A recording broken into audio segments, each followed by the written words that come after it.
Bienvenue au laboratoire Infidelity Tales. Nous sommes incroyablement reconnaissants pour votre soutien. Avant de commencer l'histoire d'aujourd'hui, dites-nous, d'où nous rejoignez-vous? Quelle ville ou quel pays? Nous aimons nous connecter avec notre public mondial. Passons maintenant à l'histoire d'aujourd'hui. Chapitre 1. Fondement de la tromperie. Les doigts de Thomas Sullivan tracèrent le bord du document classifié sur son bureau. Son esprit vagabondait, se remémorant les événements de la matinée. Le bureau autour de lui bourdonnait avec l'efficacité silencieuse du renseignement militaire. Mais quelque chose lui semblait bizarre. À 35 ans, il avait développé un instinct du trouble, aiguisé par 12 années de service dans l'analyse des menaces à la sécurité nationale. Sullivan pouvait sentir quand quelque chose n'allait pas. Johnson a appelé de l'autre côté de la pièce, il vient juste de terminer. La voix de Thomas portait l'autorité de quelqu'un qui avait gagné son poste grâce à son mérite et non à ses relations. Il jeta un coup d'œil à sa montre. 18h45. Encore une soirée tardive au bureau. Son téléphone sonnait avec un message de Méline. « Tu travailles encore tard ?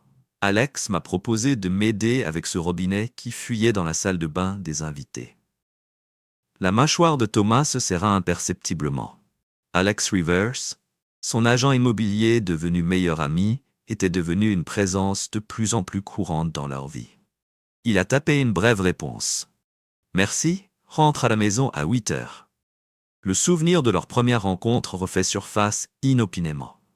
Il y a 6 ans, lors du barbecue dans la cour de Mark Davidson, Méline Cooper s'était immédiatement démarquée. Non seulement par ses cheveux auburn ou son rire contagieux, mais aussi par l'intensité de ses yeux lorsqu'elle parlait de son travail dans la vente de produits pharmaceutiques. « Je voyage beaucoup, » dit-elle en faisant tournoyer son verre de vin. « Mais je crois qu'il faut que chaque instant compte quand je suis à la maison. » Leur fréquentation avait été rapide et décisive, comme tout le reste dans la vie de Thomas. Il l'avait abordé avec la même rigueur qu'il avait appliquée à son travail de renseignement. Les vérifications d'antécédents n'avaient révélé rien de suspect. Université prestigieuse, progression de carrière solide, antécédents familiaux stables, parfaits sur le papier. Ensuite, Alex Rivers est apparu dans leur vie 3 mois avant le mariage, avec des montres chères, des cheveux noirs parfaitement coiffés. Vous avez besoin de quelqu'un qui comprend la valeur des propriétés dans ce domaine, a-t-il insisté en les dirigeant vers la maison de 3 chambres en Virginie. Faites-moi confiance là-dessus. Thomas se souvenait du jour où Alex les avait aidés à emménager. Il remarqua comment la main d'Alex s'attardait sur l'épaule de Méline tout en lui montrant les caractéristiques de la cuisine. Mais il l'a rejetée. Les analystes du renseignement militaire n'étaient pas censés être paranoïaques chez eux, à Chicago. Méline ferma sa valise avec une efficacité éprouvée. Vous savez comment se déroulent ces voyages. Ils ne sont jamais vraiment sûrs tant que nous n'y sommes pas. Thomas hocha la tête, mais son esprit était déjà en train de répertorier les incohérences. La façon dont elle éloignait son téléphone lorsqu'elle envoyait des SMS, la fréquence croissante des appels de fin de soirée qu'elle recevait dans le jardin et les apparitions commodes d'Alex chaque fois que Thomas travaillait tard. La vérité s'est révélée lors de leur anniversaire, un matin tranquille de septembre. Thomas avait quitté le travail plus tôt avec l'intention de surprendre Méline avec un petit déjeuner. Mais alors qu'il montait les escaliers, sa voix dérivait de leur chambre, perçant le silence. « Maman, tu ne comprends pas, c'est plus grand qu'une simple liaison. » Thomas se figea. Cet imbécile travaille tous les jours, tandis que son meilleur ami, Alex, partage mon lit. Il serra si fort la balustrade que ses jointures devinrent blanches. « Nous sommes ensemble depuis le mariage, » poursuit la voix de Méline, d'un ton doux mais glaçant. « Les enfants, Méline, rit-elle doucement. Des petites encres parfaites, gardant Thomas là où nous avons besoin de lui. Des images d'Emma, Michael et James, ces 3 enfants parfaits, défilaient devant ses yeux. 5, 3 et 1 an. Leur visage innocent, leur rire joyeux, leur confiance en lui comme en leur père. Son esprit s'emballait, rassemblant leurs mots. Ces secrets militaires valaient des millions aux yeux de leurs acheteurs. Une fois l'opération terminée, ils seraient prêts à vivre. Thomas redescendit tranquillement les escaliers. Sa formation a démarré. La précision militaire. Son visage ne trahissait rien, mais à l'intérieur, quelque chose de fondamental avait changé. Le mari confiant est mort à ce moment-là, remplacé par quelque chose de plus froid, de plus dangereux. Chapitre 2. La toile de mensonge. Thomas se rendit au travail, son esprit formulant déjà des plans. Le colonel Barnes leva les yeux lorsque Thomas entra dans son bureau sans frapper. « Monsieur, à propos de ces failles de sécurité, je crois que je sais par où commencer. » Rachel Martinez observait Thomas depuis son poste de travail. Ses yeux se plissèrent alors qu'il sortait du bureau du colonel Barnes. 15 années dans la cybersécurité, dont 5 en tant qu'agente de terrain, avaient aiguisé ses instincts. Quelque chose avait changé dans l'attitude de Thomas. Le changement de posture. La précision maîtrisée de ses mouvements. « Sullivan » appela-t-elle en l'interceptant devant la machine à café. « Vous avez une minute ?» Ils trouvèrent une salle de conférence vide. Rachel ferma la porte, l'air sérieuse. « Je voulais te parler de ta femme. » Le visage de Thomas restait neutre, sa voix calme. « Et elle ?» Rachel sortit sa tablette, ses doigts se déplaçant rapidement sur l'écran. Ses habitudes de voyage ne correspondent pas aux missions de territoire de vente de son entreprise. Le ton de Thomas resta égal. « Vous avez enquêté sur ma femme ? » Quand on a vu autant de tentatives d'infiltration que moi, on développe un sixième sens, répondit Rachel en montrant une série de documents. Ce sont des enregistrements de conférences sur les ventes de produits pharmaceutiques de l'année écoulée. Votre femme était censée assister à chacune d'elles, mais son activité de carte de crédit la place ailleurs, généralement dans des hôtels haut de gamme, toujours avec le même compagnon. Thomas a absorbé l'information, son esprit analytique traitant les implications. Alex Rivers, l'agent immobilier. Rachel a sorti un autre dossier. Il ne vend pas seulement des maisons, Thomas. Regarde ces photos. Les images montraient Alex lors de divers rassemblements sociaux, se mêlant à des trafiquants d'armes connus et à des agents de renseignement présumés. Celle-ci date d'il y a 3 mois. Rachel a zoomé sur une photo en particulier. Cet homme à qui il parle, un trafiquant d'armes serbe soupçonné d'avoir des liens avec plusieurs organisations terroristes. La voix de Thomas resta ferme. « Parlez-moi des enfants. » Rachel hésita. « Je peux organiser des tests ADN. Le laboratoire me doit une faveur. Aucune question posée et aucun enregistrement. » « Fais-le. » Thomas se leva, sa décision prise. « Et Rachel, j'ai besoin d'équipements de surveillance. Du genre qui n'apparaîtra pas lors des balayages standards. » Les semaines suivantes se sont déroulées dans un flou de révélations. Chaque nouvel élément de preuve frappait comme un coup physique, mais Thomas canalisait la douleur en action. Les résultats ADN ont confirmé ses pires craintes. Les 3 enfants étaient la progéniture biologique d'Alex. La transformation de Thomas Sullivan s'est déroulée en étapes prudentes et mesurées. Chaque matin, il s'en tenait à sa routine. Dire au revoir à Méline, dire aux enfants qu'il les aimait et se rendre au travail en voiture. Mais sous la surface, une tempête se préparait. Rachel est devenue son point d'ancrage, l'aidant à naviguer dans le réseau complexe de la surveillance et du contre-espionnage. Ils ont travaillé tard dans la nuit, élaborant un dossier qui détruirait non seulement Méline et Alex, mais toute leur opération. « Ils préparent quelque chose de grand », a déclaré un soir Rachel, les yeux rivés sur l'écran, examinant les communications interceptées. « Regardez ces tendances. Contact accru avec les acheteurs, transfert d'argent important via des sociétés écrans. »« Montre-moi tout », la voix de Thomas était froide, transportant l'intensité d'un homme concentré sur la vengeance. Les appareils de surveillance ont capturé chaque trahison, les moments intimes de Méline et Alex dans son lit, leurs discussions sur la filiation des enfants, leur projet de vendre des informations classifiées qui compromettraient les opérations dans plusieurs pays. Chaque nouvelle révélation ne faisait qu'alimenter sa rage. Le bilan émotionnel doit être écrasant, a observé Jessica Kane, la conseillère en traumatologie recommandée par Rachel lors d'une de leurs séances. « Je ne ressens rien », répondit Thomas, sa voix ferme, ne trahissant aucune émotion. « Ils ont tué l'homme qui pouvait ressentir de la douleur, dit doucement Jessica, l'étudiant attentivement. « Vos enfants. Ils ne sont pas les miens. » L'interruption de Thomas ne comportait aucune chaleur, juste une froide finalité. « Mais ils sont innocents. » Je veillerai à ce qu'il soit protégé une fois que cela se terminera. La surveillance a révélé toute l'ampleur de l'opération de Méline et Alex. Ils ne se contentaient pas de vendre des secrets militaires. Ils orchestraient une violation massive des renseignements qui compromettrait les opérations en cours dans plusieurs pays. Les acheteurs sont liés à une organisation fantôme, a expliqué Rachel, montrant à Thomas les preuves qu'ils avaient rassemblées. Ils ont des liens à la fois avec des entreprises criminelles et avec des gouvernements étrangers hostiles. Thomas passait ses nuits dans les chambres des enfants, les regardant dormir. Emma, avec ses cheveux auburn comme ceux de Méline, Michael, dont les traits montraient clairement ceux d'Alex à mesure qu'il grandissait, et Baby James, innocent des péchés qui l'ont créé. Le point de rupture est survenu lors d'une soirée de routine. Thomas Sullivan était assis en face de Marcus Flynn dans un coin tranquille du Hall's Bar, leur conversation masquée par le bruit ambiant.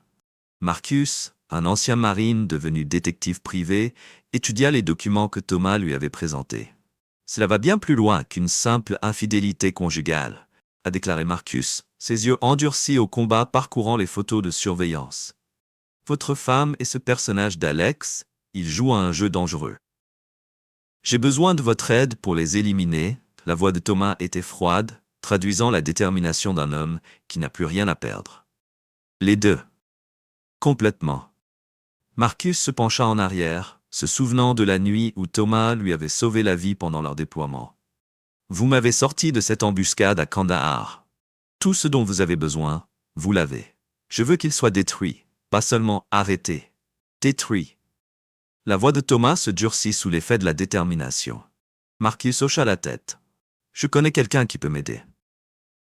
Il a sorti son téléphone. Ma sœur Catherine. Elle est jury comptable avec un compte personnel à régler avec Alex Rivers. 30 minutes plus tard, Catherine Flynn arrivait, son attitude professionnelle démentie par l'intensité de ses yeux.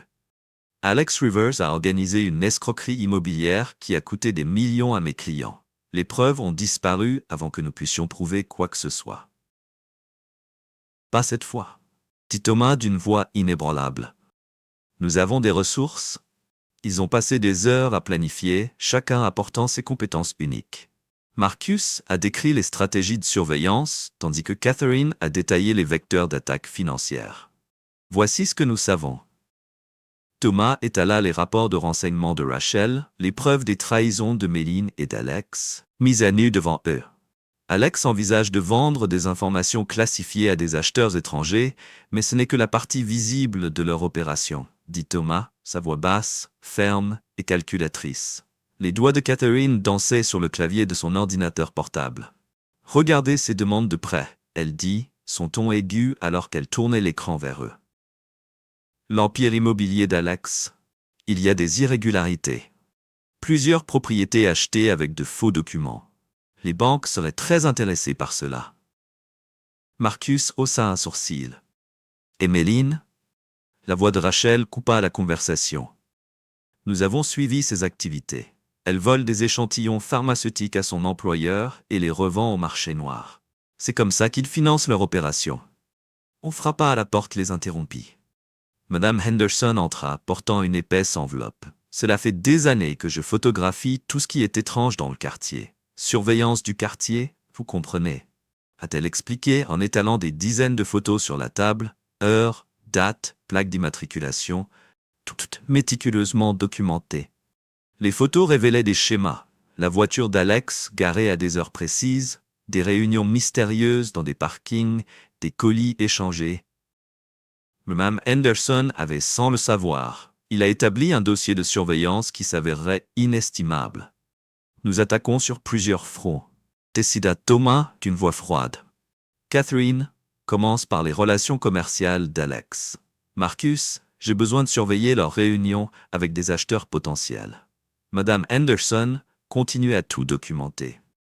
Catherine a accédé aux bases de données financières grâce à ses références en jury-comptabilité, ses yeux analysant les données avec une précision pratique. Son empire immobilier est construit sur le sable. Regardez ses demandes de prêt. Les chiffres ne correspondent pas aux dossiers fiscaux. Un signalement anonyme aux autorités compétentes pourrait tout faire échouer. Ce n'est que le début, la voix de Thomas se durcit, les yeux plissés.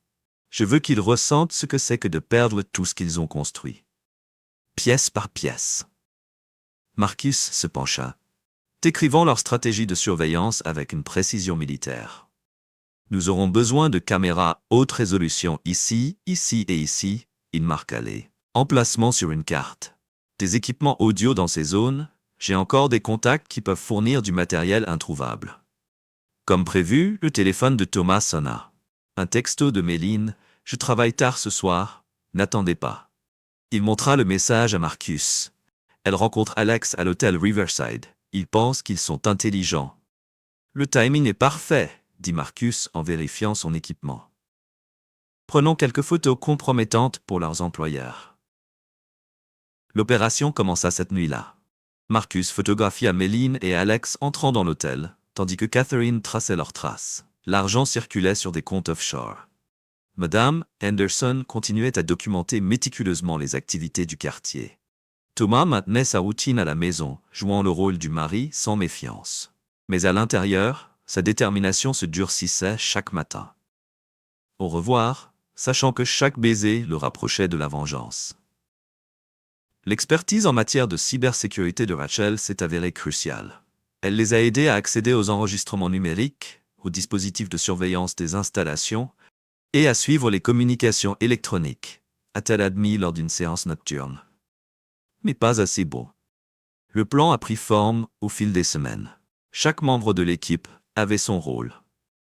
Marcus s'occupait de la surveillance physique, Catherine traquait les crimes financiers, Rachel gérait les renseignements numériques et Madame Henderson fournissait la documentation du quartier. Thomas s'adressa à son équipe avec une froide détermination.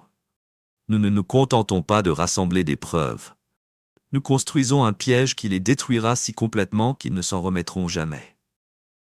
La première phase de la vengeance de Thomas a commencé par une série d'emails anonymes adressés aux clients haut de gamme d'Alex. Catherine avait rassemblé des preuves irréfutables de pratiques frauduleuses, de faux documents et de transactions immobilières illégales.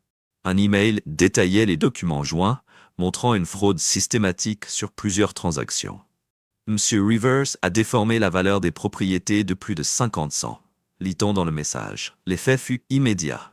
Le téléphone d'Alex a sonné sans arrêt alors que les clients annulaient des contrats et exigeaient des enquêtes. Sa réputation commerciale soigneusement bâtie a commencé à s'effondrer sous ses yeux.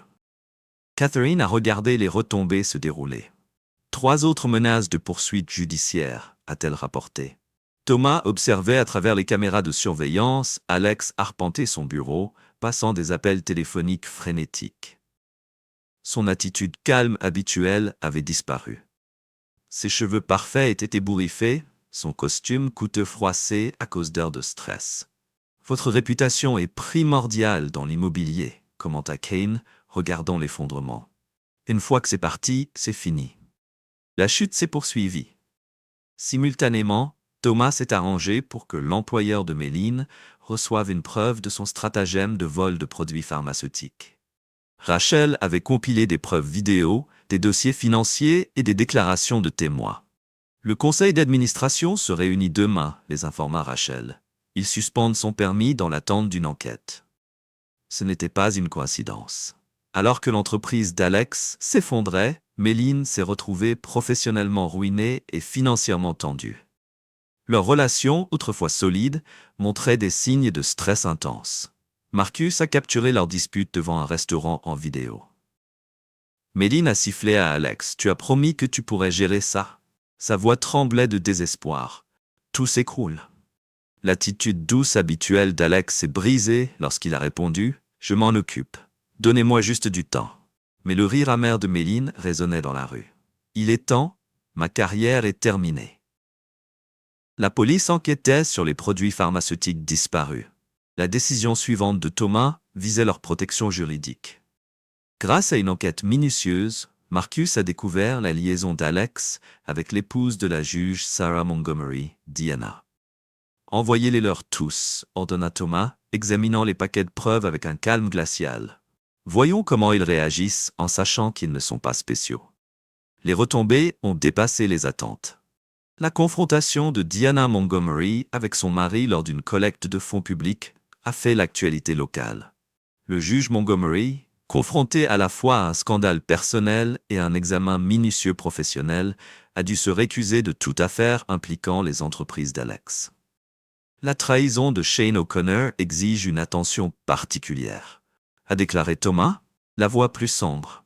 Il avait rassemblé des preuves de la corruption d'O'Connor. Des années passées à accepter des pots de vin, à falsifier des rapports de police et à abuser de sa position. Les affaires internes ont reçu une information anonyme et Rachel a confirmé qu'il le suspendait dans l'attente d'une enquête. La perte de la protection policière a exposé Méline et Alex. Leurs lieux de rendez-vous habituels ont été compromis. Leur communication était surveillée. Leurs mouvements ont été retracés. Ils deviennent négligents, observa Thomas, une pointe de satisfaction dans la voix. Marcus répondit, sa voix ferme, mais avec un soupçon de satisfaction. J'ai visionné les images de surveillance. Ils font des erreurs. Ils se réunissent dans des lieux publics et se disputent là où les gens peuvent les entendre. Thomas avait orchestré chaque révélation pour un impact maximum. Les faillites d'entreprises coïncidèrent avec des scandales personnels et les problèmes juridiques se multiplièrent à mesure que les anciens alliés prenaient leur distance. Alex, désespéré, a tenté d'accéder à ses comptes offshore. Ils sont gelés, annonça Catherine un soir. Tous, et la licence pharmaceutique de Méline a été suspendue pour une durée indéterminée. La commission a trouvé des preuves de vol systématique et de vente au marché noir. Thomas se pencha en arrière, examinant leur progrès avec une froide satisfaction. Ses ennemis pataugeaient. Leur vie soigneusement construite se désintégrait sous sa pression précise et implacable. Chapitre 7. La phase finale. L'enquête financière de Catherine a révélé le compte secret de Méline aux îles Caïmans. Elle a détourné de l'argent de leur opération commune, a expliqué Catherine en montrant les dossiers à Thomas. Alex ne sait pas demanda Thomas d'un ton aigu. Non.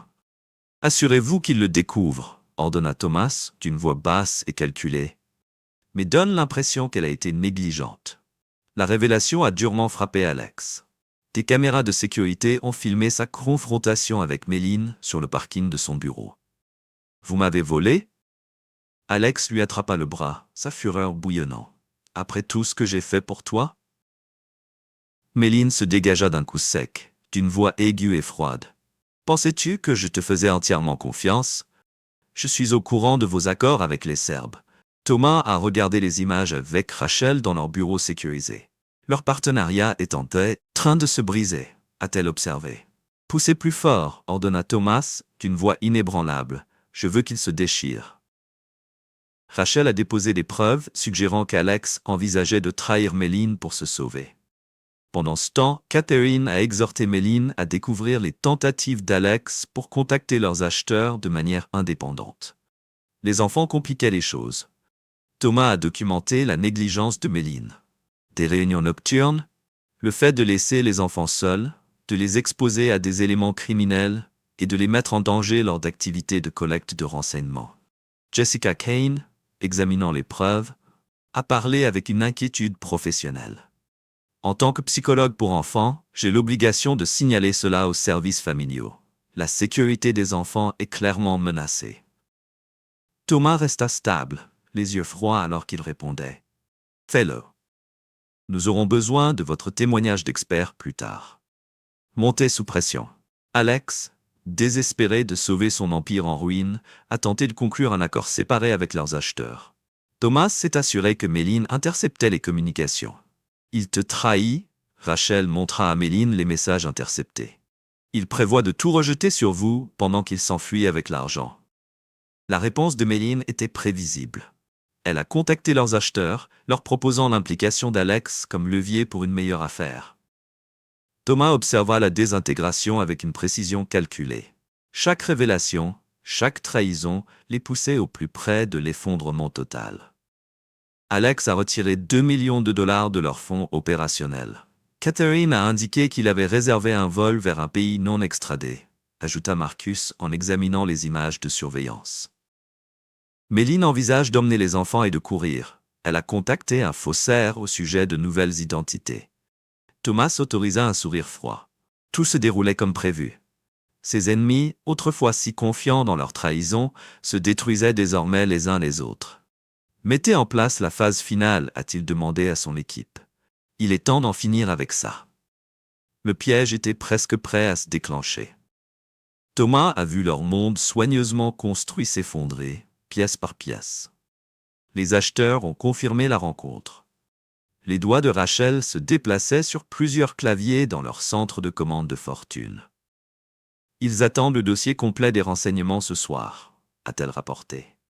Thomas hocha la tête, examinant les flux de surveillance montrant différents angles de l'entrepôt abandonné. Marcus avait positionné son équipe à des points stratégiques, tandis que les agents fédéraux attendaient dans des positions dissimulées. « Montrez-moi les fichiers modifiés », ordonna Thomas. Rachel a sorti les documents des renseignements. Nous avons intégré des marqueurs traçables ici, ici et ici. Quiconque essaie d'utiliser ces informations nous mènera directement à l'ensemble de son réseau. Le colonel Barnes entra dans le centre de commandement, suivi d'une équipe d'agents supérieurs. Sullivan, briefing final dans 5 minutes. Thomas a activé le canal de communication sécurisé avec l'équipe de Marcus. Rapport de situation. La voix de Marcus crépitait dans le haut-parleur. Toutes les sorties couvertes. Catherine fait garder les enfants avec Madame Henderson. Les papiers de garde à vue d'urgence sont en règle. La surveillance montre Méline et Alex en train de se disputer dans son bureau. Rachel l'interrompit en désignant un moniteur. Il se prépare à déménager. Thomas a regardé sa femme et ancien meilleur ami via le flux de la caméra. Méline faisait les 100 pas nerveusement, tandis qu'Alex fourrait des documents dans une mallette. « Êtes-vous sûr que cet acheteur est légitime ?» La voix de Méline ressortait clairement. « Il paie 20 millions », a lancé Alex, sa frustration palpable. « Arrêtez de tout remettre en question. Et les plans d'urgence ? Le jet privé est ravitaillé et attend. Une fois l'affaire conclue, nous sommes partis. Les enfants sont ma police d'assurance. » La voix de Méline était coupante. Thomas ne risquera pas qu'il soit blessé.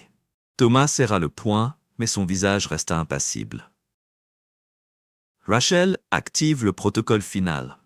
Rachel tapa rapidement, lançant le programme qu'ils avaient préparé. Dans toute la ville, des fils déclencheurs numériques se sont activés. Toute tentative de Méline ou d'Alex d'accéder à leurs fonds d'urgence ou de contacter leurs actifs de fuite alerterait instantanément l'équipe. Des équipes d'intervention fédérale étaient en position. N'oubliez pas, Sullivan, qu'il s'agit officiellement d'une opération d'infiltration. Aucune action non autorisée. Le colonel Barnes lui lança un regard ferme. « Bien sûr, monsieur. » Selon le livre, répondit Thomas, le regard inébranlable. Alors que Barnes partait, Rachel baissa la voix. Les équipes non officielles sont en place. Quand Méline et Alex essaieront de s'enfuir, ils trouveront toutes les issues de secours bloquées. Les flux de surveillance montraient Méline et Alex quittant son bureau, se dirigeant séparément vers l'entrepôt. 30 minutes avant le rendez-vous prévu, Thomas consulta sa montre. « Les acheteurs sont en avance », rapporte Rachel. 3 véhicules venant du nord. Identité confirmée. Trafiquant d'armes serbes comme nous l'avions prédit. « Attends ?» Rachel se pencha plus près du moniteur. Il capte les conversations radio. Il se méfie de quelque chose. Thomas se leva, la posture tendue. « Parfait !» Qu'ils commencent à douter les uns des autres. La voiture d'Alex est arrivée l'après-midi. Posture tendue. Parfait. Qu'ils commencent à douter les uns des autres. La voiture d'Alex est arrivée la première, garée près de l'entrée latérale de l'entrepôt. Méline le suit 5 minutes plus tard, choisissant un endroit avec une vue dégagée sur la route d'accès. Ils n'essaient même plus d'être subtils, observa Rachel. Ils sont désespérés. Thomas se leva, vérifiant son arme. Cela les rend dangereux. Activez les protocoles de suivi finaux, ordonna-t-il. Si quelqu'un essaie de s'enfuir, je veux savoir où. Les caméras intérieures de l'entrepôt montraient Alex faisant les 100 pas, vérifiant son téléphone à plusieurs reprises. Méline restait dans sa voiture, observant les alentours avec une inquiétude croissante. Le cri est venu via le flux de surveillance en serbe, rapidement traduit par le logiciel de Rachel. L'intelligence est compromise. Ils essayent de nous piéger. Des coups de feu ont éclaté à l'intérieur de l'entrepôt et le chaos s'est ensuivi. Thomas regarda Alex et Méline partir dans des directions différentes, exactement comme il l'avait prédit. Exécutez le protocole de confinement, a-t-il ordonné. Marcus, il court, a relayé Rachel en regardant les images. Alex atteint sa voiture en premier. Il fonçait vers ce qu'il pensait être une issue de secours, observa Thomas. Au lieu de cela, il trouve l'équipe de Marcus qui attend. Leur véhicule bloque la route. La cible 1 a été contenue, rapporta Marcus. Pendant ce temps, Méline avait emprunté un chemin différent, se dirigeant y être l'endroit où étaient cachés les enfants. Madame Henderson, responsable de leurs soins, a rapporté que Méline avait appelé pour demander où se trouvaient les enfants. Bien, dit Thomas, la voix froide. Laissez-lui croire qu'ils sont toujours à la maison. Tandis que les équipes fédérales se concentraient sur les acheteurs, Thomas se dirigea vers son véhicule. Ses mouvements étaient précis et contrôlés. Alex et Méline sont à moi, marmonna-t-il. Chapitre 10. La confrontation. La tentative d'Alex de briser le blocus s'est terminée par une voiture devenue incontrôlable. L'équipe de Marcus l'a encerclé alors qu'il tentait de fuir à pied. S'il te plaît, Alex leva les mains, nous pouvons conclure un accord. Comme l'accord que tu as conclu avec ma femme. Thomas sortit de l'ombre, sa voix mortellement calme. Ou l'accord que vous avez conclu au sujet de mes enfants. Thomas, écoute, commença Alex. Thomas l'interrompit. Cela fait des mois que j'écoute. Toi et Méline complotez, jouez avec mes enfants tout en trahissant leur confiance. Maintenant, vous allez écouter. Thomas fit un signe de tête à Marcus, qui lui tendit un ordinateur portable. Tout votre empire immobilier a disparu, compte bancaire gelé, bien saisi, clients informés de vos fraudes, a poursuivi Thomas. Mais ce ne sont que des affaires. Il s'approcha, la voix basse. Le test ADN montrant que tu es le père, déjà déposé au tribunal de la famille.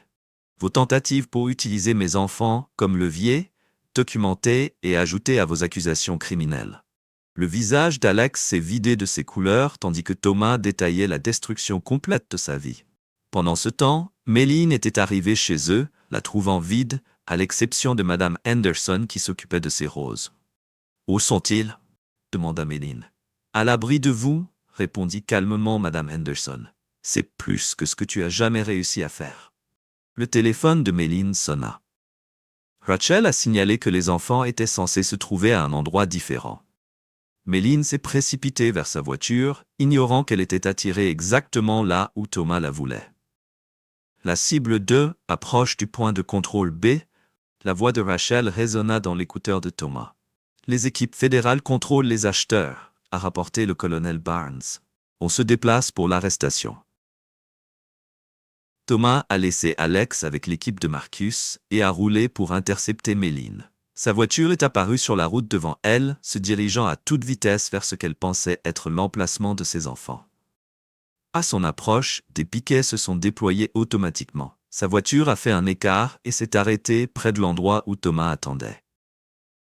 « C'est fini, Méline. » Elle sortit de la voiture, provocante. « Tu ne comprends pas ce que tu fais. »« Je comprends parfaitement, » répondit Thomas, la voix inébranlable. « 6 ans de mariage. 3 enfants que j'ai élevés comme les miens. Pendant que toi et Alex avez vendu notre pays, les enfants sont à moi. » « Non ?» Il fit une pause, son regard se durcissant. « Ils sont à moi maintenant. » La voix de Thomas était froide. « Les documents judiciaires sont déjà déposés, vos droits parentaux sont suspendus dans l'attente de l'enquête. Vous voulez savoir ce que verront les juges. » Il a diffusé un enregistrement de sa conversation précédente sur l'utilisation des enfants comme levier. « Ce n'est que le début, a-t-il poursuivi. Tout ce que vous avez fait, tout ce que vous avez trahi, tout est documenté. Vous ne pouvez pas prouver votre stratagème de vol de produits pharmaceutiques de manière documentée. Votre rôle dans la vente de renseignements classifiés, enregistrés. Les comptes offshore, tracés. Le sang-froid de Méline s'est brisé. Les acheteurs nous tueront si cela tourne mal. Les acheteurs sont déjà en garde à vue, dit la voix de Rachel dans leur écouteur. Les équipes fédérales ont sécurisé l'entrepôt. Thomas a vu le monde de sa femme s'effondrer, ne ressentant qu'une froide satisfaction. Vous avez essayé de détruire ma vie. Au lieu de cela, j'ai détruit le vôtre. La seule différence est que vous méritez tout ce qui arrive. Chapitre 11. Reconstruction. 6 mois plus tard, les preuves à charge étaient accablantes. L'avocat de Thomas a confirmé que Méline et Alex faisaient face à de multiples accusations fédérales. Votre garde des enfants est assurée, a déclaré son avocat. Thomas hocha la tête, examinant les derniers documents. La procédure judiciaire avait été rapide et décisive, sa documentation minutieuse ne laissant aucune marge de manœuvre juridique. L'empire immobilier d'Alex ? Demanda Thomas. Complètement démantelé, a répondu son avocat. L'enquête du FBI a révélé encore plus de fraude que ce que nous imaginions. Il paiera une compensation pour le reste de sa vie, le peu de temps dont il dispose en dehors de la prison. À ce moment-là, R entra dans son bureau, portant de nouveaux rapports de renseignement. Les informations compromises nous ont conduits à 3 autres réseaux d'espionnage. L'ensemble des opérations de l'acheteur est exposé. Thomas avait tenu sa promesse envers le colonel Barnes, transformant cette trahison personnelle en une victoire du contre-espionnage. Son expérience constitue désormais la base de nouveaux protocoles de sécurité. Chapitre 12. L'avenir. Les enfants posent des questions sur leur mère. A mentionné Madame Henderson lors de sa visite régulière. Ils sont trop jeunes pour comprendre maintenant, répondit Thomas. Quand ils seront plus âgés, ils apprendront l'intégrité grâce à notre façon de vivre et non à ce que nous disons de leurs parents. Les enfants s'étaient bien adaptés. Emma excellait à l'école, les cauchemars de Michael s'étaient arrêtés et Baby James grandissait en force. Il visitait quotidiennement le jardin de Madame Henderson, l'aidant à entretenir les roses qui avaient tant été témoins. Marcus et Catherine vous envoient leurs salutations, a déclaré Rachel. Le groupe de travail qu'il dirige a déjà empêché 2 violations similaires des renseignements. Leur relation avait évolué naturellement, fondée sur des expériences partagées et une confiance absolue. Rachel le comprenait d'une manière que Méline n'a jamais eue. Respecter à la fois sa force et ses principes. Le procès de Sean O'Connor commence la semaine prochaine, a ajouté Rachel. L'expression de Thomas se durcit. Assurez-vous qu'il voit le package complet des preuves. Je veux qu'il sache exactement comment sa trahison nous a aidés à attraper tout le monde. Le scandale avait conduit à des réformes majeures dans les renseignements militaires. Thomas a maintenant dirigé la mise en œuvre de nouvelles mesures de sécurité, son expérience servant d'avertissement à d'autres qui pourraient envisager la trahison.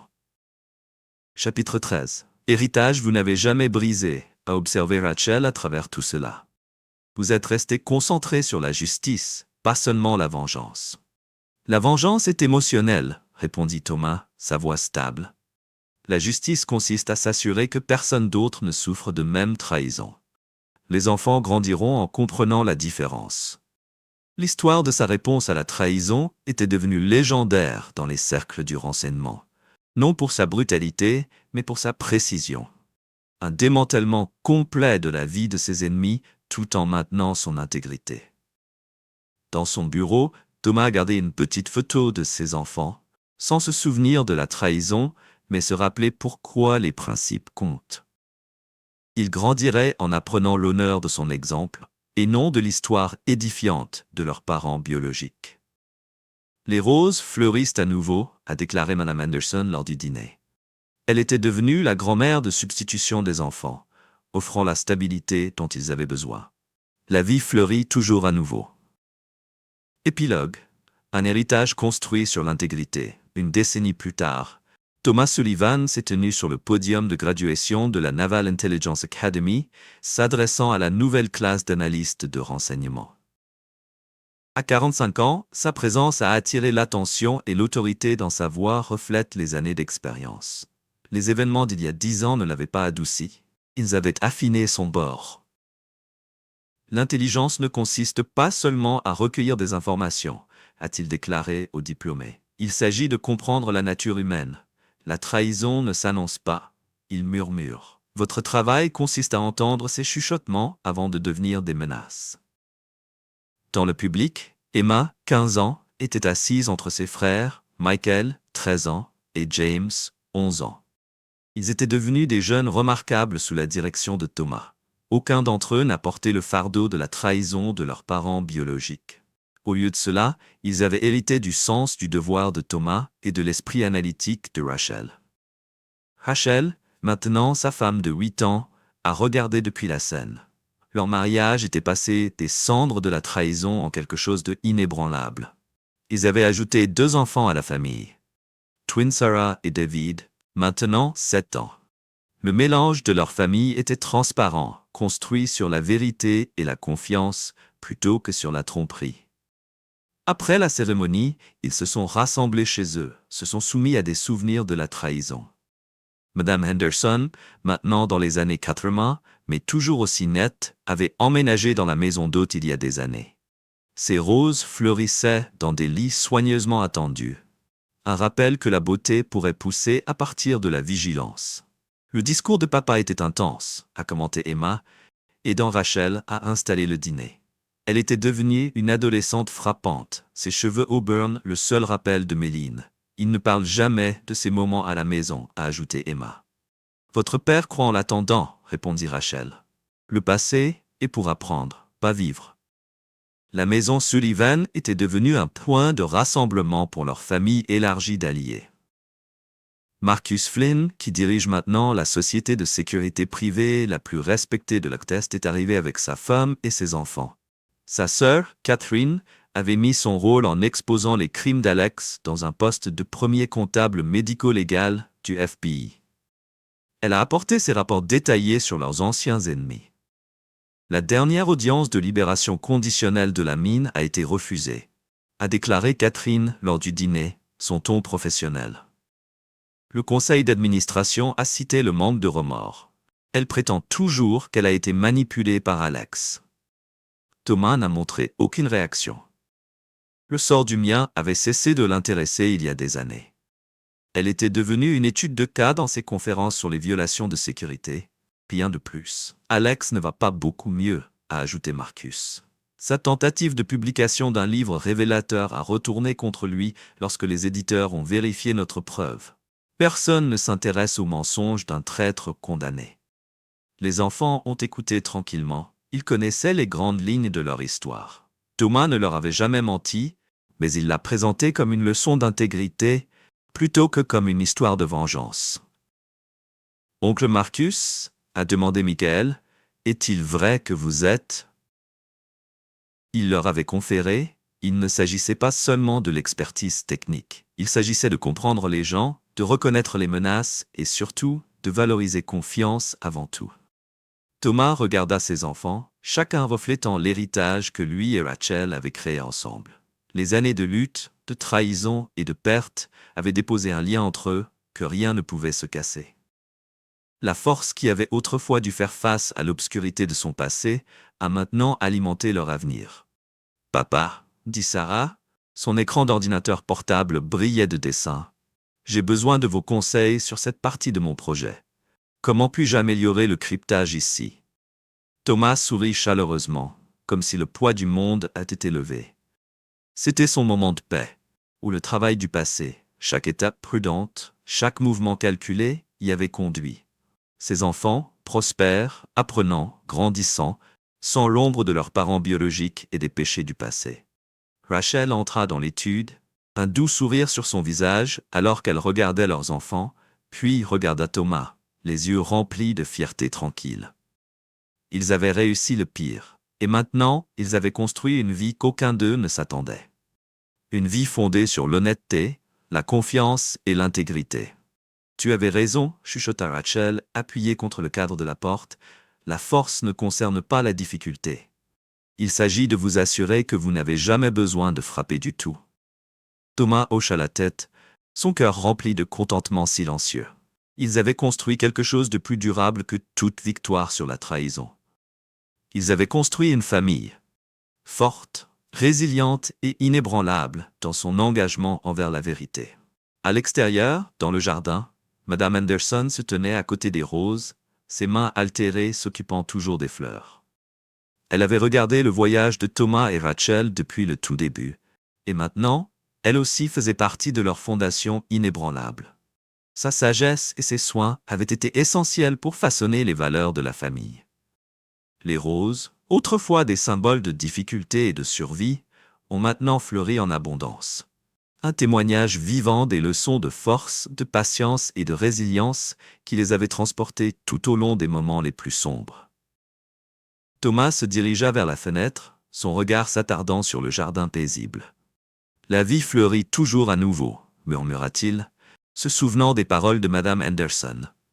Et à ce moment-là, entouré de la famille qu'il avait combattu si fort à protéger, Thomas a compris ce qu'il avait vraiment gagné.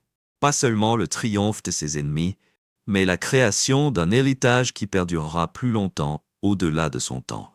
L'avenir était sûr, et il a été construit sur le fondement inébranlable de la vérité, de l'intégrité et du lien incassable de la famille. L'histoire de la trahison était terminée, mais l'histoire de la rédemption, de la croissance, de l'amour et de l'héritage ne faisait que commencer. Fin. Comment les agences de renseignement ont géré les menaces internes? Son processus méticuleux de découvrir la tromperie, combiné à son engagement inébranlable envers la justice, avait remodelé le paysage de la contre-espionnage. Les protocoles de Sullivan, désormais une référence pour gérer l'espionnage et les menaces d'initiés, ont mis l'accent sur l'importance de comprendre la psychologie humaine dans le travail de sécurité. Ils ont enseigné qu'un agent digne de confiance ne pouvait être aussi sécurisé que les chèques et systèmes qui les entourent. L'intuition humaine, combinée à un examen technique, a formé l'épine dorsale des opérations de renseignement modernes. La société de sécurité de Marcus avait grandi, fournissant des conseils aux agences gouvernementales de haut niveau et aux organisations privées. Ces méthodes de profilage psychologique, nées des leçons apprises dans la bataille de Thomas contre la trahison, avaient fait de lui une figure clé de l'industrie. La réputation de son entreprise de prévenir l'espionnage interne était sans précédent, et son travail continu avec les agences de renseignement a encore cimenté sa place de leader dans le domaine.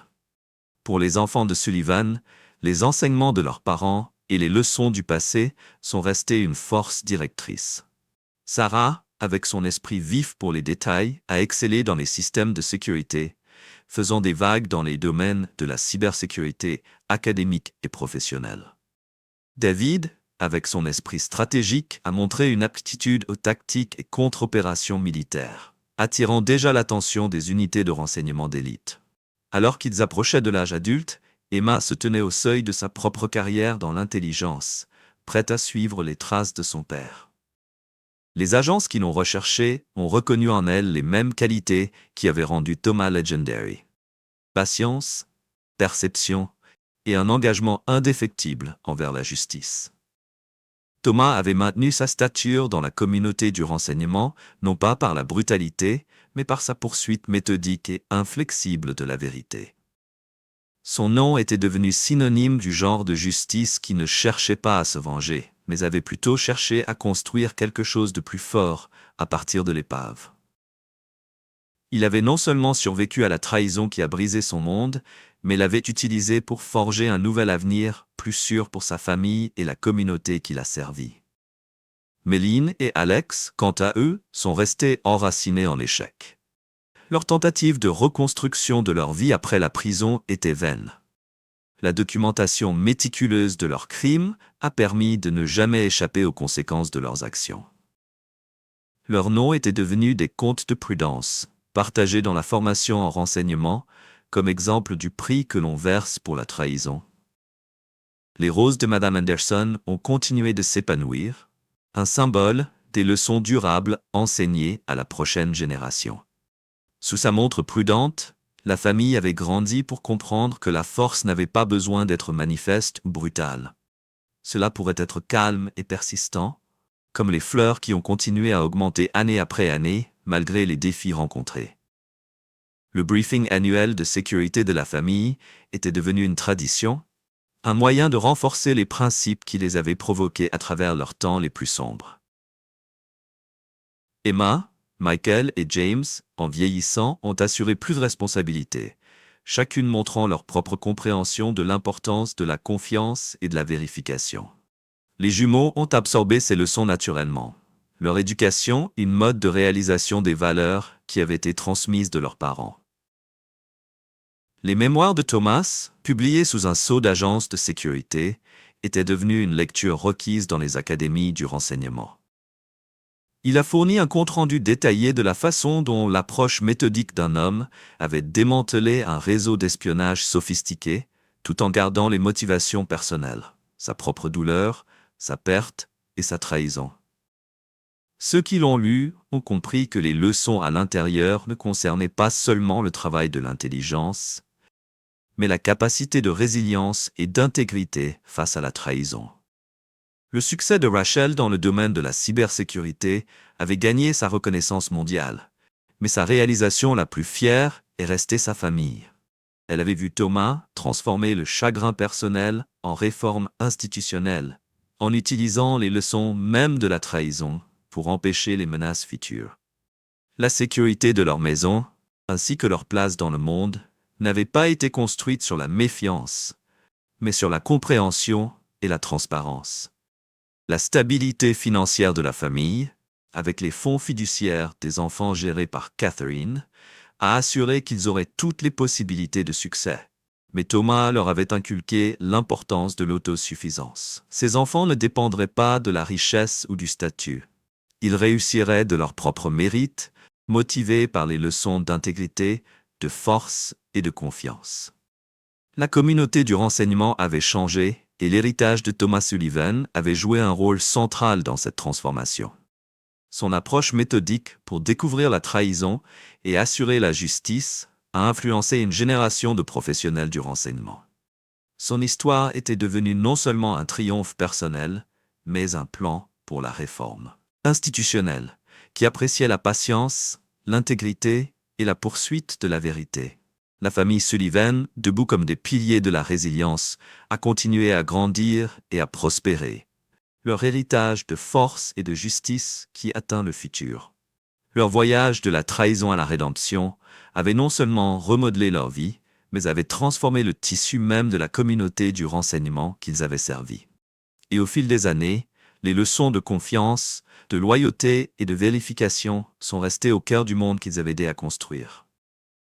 Fin.